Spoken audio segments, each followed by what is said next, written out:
Welcome back to our family. പുതിയൊരു വ്ളോഗിലേക്ക് എല്ലാവർക്കും സ്വാഗതം. എൻ്റെ വീഡിയോ ആദ്യമായിട്ട് കാണുന്നവരാണെങ്കിൽ ഒന്ന് ലൈക്ക് ചെയ്യുക, ഷെയർ ചെയ്യുക, കമൻറ്റ് ചെയ്യുക, സബ്സ്ക്രൈബ് ചെയ്യുക. അപ്പോൾ നമുക്ക് വീഡിയോയിലോട്ട് പോകാമല്ലോ. നമ്മളിപ്പം മഹാദേവികളാണ്, ആ വഴിയാണ് പോകുന്നത്. ആ വഴി പോയി NTPC റോഡ് ആ വഴി പോകാമെന്നാണ് കരുതുന്നത്. അങ്ങനെ ഞങ്ങൾ ആ വഴി പൊയ്ക്കൊണ്ടിരിക്കുകയാണ് കേട്ടോ. ഇതേണ്ട NTPC എത്തിയിട്ടുണ്ട്. അവിടെ എത്തിയപ്പോൾ നല്ലൊരു വ്യൂവും കാര്യങ്ങളും ഒക്കെ ഉണ്ട്. നല്ല ഭംഗിയുണ്ടായിരുന്നു അത് കാണാൻ. നല്ലൊരു പച്ചപ്പും കായലും അങ്ങനെ നല്ലൊരു ക്ലൈമറ്റും കാര്യങ്ങളൊക്കെ ആയിരുന്നു ആ വഴി പോകാൻ. അങ്ങനെ ഞങ്ങൾ ഓച്ചിറ എത്തിയപ്പോഴത്തേക്കും നല്ല ട്രാഫിക് ബ്ലോക്ക് ആയിരുന്നു കേട്ടോ. എങ്ങനെയൊക്കെയോ ഉന്തിയും തള്ളിയൊക്കെ ഞങ്ങളങ്ങ് അവിടെ എത്തി. അവിടെ എത്തിയപ്പോഴത്തേക്കും ഞങ്ങൾ വണ്ടി ഒരു കടയുടെ ഫ്രണ്ടിൽ പാർക്ക് ചെയ്തതിന് ശേഷം അവിടുന്ന് കുറച്ച് നടന്നാണ് ഞങ്ങൾ അങ്ങോട്ട് ചെന്നത്. അപ്പോഴത്തേക്കും നല്ല തിരക്കുണ്ടായിരുന്നു കേട്ടോ. ഇന്ന് ഞായറാഴ്ചയല്ലേ, അത് കാരണം നല്ല തിരക്കായിരുന്നു. എന്താണെന്ന് വെച്ചാൽ ഇന്ന് ദിവസം ആർക്കും ജോലിക്കൊന്നും പോകാത്ത കാരണം എല്ലാവരും എത്തുന്നൊരു ദിവസമായിരിക്കുമല്ലോ ഞായറാഴ്ച. നല്ല ഭംഗിയുണ്ടായിരുന്നു കേട്ടോ. കാളയൊക്കെ കാണാൻ നല്ല രീതിയിൽ അലങ്കരിച്ചൊക്കെ ഇട്ടിട്ടുണ്ടായിരുന്നു. പണ്ടൊക്കെ എന്ന് പറയുമ്പം 28 ഓണം എന്ന് പറയുമ്പോഴത്തേക്ക് ഞങ്ങൾ തലേദിവസം എൻ്റെ ഉമ്മയുടെ ഒരു അനിയത്തിയുടെ വീടുണ്ട്, അവിടെ പോകുമായിരുന്നു കേട്ടോ. അവരുടെ വീടിൻ്റെ അടുത്തൊക്കെ ഇതുപോലെ കാളയെ ഇങ്ങനെ തലേദിവസം കൊണ്ടുപോകുന്നതിന് മുമ്പേ അവിടെ കൈകൊട്ടിക്കളിയും തിരുവാതിരയോ അങ്ങനെയൊക്കെ എന്തൊക്കെയോ പരിപാടികളും കാര്യങ്ങളും ഉണ്ട് അതിൻ്റെ ഫ്രണ്ടിൽ. അതിൻ്റെ പിറ്റേന്നാണ് ഇത് വലിച്ചുകൊണ്ട് പോകത്തുള്ളൂ. അങ്ങനെ അതൊക്കെ കാണാനായിട്ട് ഞങ്ങൾ പോകുമായിരുന്നു. പിറ്റേന്ന് ഞങ്ങൾ ഫുഡും കാര്യങ്ങളൊക്കെ ഉണ്ടാക്കി എല്ലാവരും കഴിച്ചുകൊണ്ട് ഇതുപോലെ ഇത് വലിച്ചുകൊണ്ട് പോകുന്ന കാണാൻ ഞങ്ങൾ കൂടെ പോവുകയൊക്കെ ചെയ്യുമായിരുന്നു കേട്ടോ.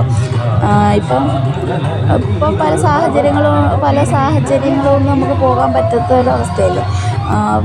പിന്നെ അതുമല്ല, നമ്മുടെ ഇവിടുന്ന് അവിടം വരെ ഭയങ്കര ദൂരവും കാര്യങ്ങളും അങ്ങനെയൊക്കെ ഉണ്ട്. എന്നാലും ഞായറാഴ്ച ഇന്ന് ഞാൻ ഇക്കായോട് ചോദിച്ചൊന്ന് കൊണ്ടുപോകുമെന്ന് ചോദിച്ചപ്പോൾ കൊണ്ടുപോകാമെന്ന് പറഞ്ഞു. അങ്ങനെ എന്തായാലും ചാടിക്കയറി വന്നതാണ്. നല്ല ഭംഗിയുണ്ടായിരുന്നു കേട്ടോ ഓരോ കാളയും കാണാൻ. പിന്നെ കുറേ കച്ചവടക്കാരൊക്കെ ഉണ്ടായിരുന്നു. കമ്മലും ഡ്രസ്സ്, കളിപ്പാട്ടം, പിന്നെ ഫുഡ് ഐറ്റംസ്, ഐസ്ക്രീം, അങ്ങനെ പല പല കാര്യങ്ങളുണ്ടായിരുന്നു. അങ്ങനെ ഞങ്ങളത് കണ്ടുകൊണ്ടിരിക്കുമ്പോൾ റിച്ചുകുട്ടനെ എന്തോ വേണമെന്ന് പറഞ്ഞു. അങ്ങനെ ഞങ്ങളവിടെ അത് വാങ്ങിക്കാനായിട്ട് നിൽക്കുമായിരുന്നു കേട്ടോ. കളിപ്പാട്ടം എന്തോ വേണമെന്ന് പറഞ്ഞു. അങ്ങനെ അത് അവനിക്ക് വാങ്ങിച്ചു കൊടുത്തു. അങ്ങനെ പിന്നെ ഞങ്ങളതെല്ലാം അവിടെ ഒക്കെ നടന്ന് ഓരോന്നും കാണുമായിരുന്നു. നല്ല ഭംഗിയുണ്ടായിരുന്നു കാണാനായിട്ട്. നിങ്ങളെല്ലാവരും പോയോ ഓച്ചിറയിൽ ഇത് കാണാൻ വേണ്ടിയിട്ട്? പോയവരുണ്ടെങ്കിൽ ഒന്ന് കമൻറ്റ് ചെയ്തേക്കണേ.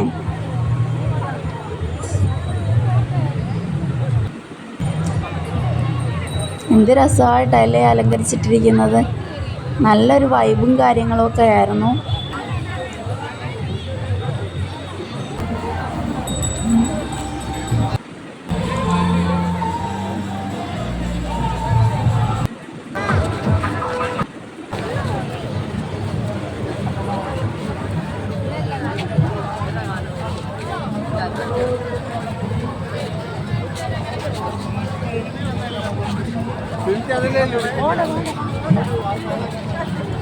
അങ്ങനെ അത് കണ്ടുകൊണ്ടിരിക്കുമ്പം തന്നെ അവിടെ ഒരു ആൾക്കൂട്ടം ഇങ്ങനെ കൂടി നിൽക്കുന്നതായിട്ട് കണ്ടു.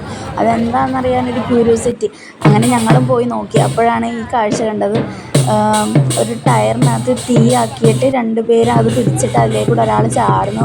പിന്നെ അത് കഴിഞ്ഞൊരു പെൺകുട്ടി ഒരു വളയത്തിനകത്ത് ഇങ്ങനെ തീയിട്ടിട്ട് അത് ഇടുപ്പിന് വെച്ച് ഇങ്ങനെ കറക്കി കറക്കി കളിക്കുന്നു. അങ്ങനെ അതൊക്കെ കണ്ടു. അങ്ങനെ അതൊക്കെ കണ്ട് അവിടെ കുറച്ച് നേരം നിന്നതിന് ശേഷം ഞങ്ങൾ പിന്നെ നേരെ വീട്ടിലോട്ട് പോകാമെന്നും പറഞ്ഞ് അവിടെ നിന്ന് ഇറങ്ങുവാണ്.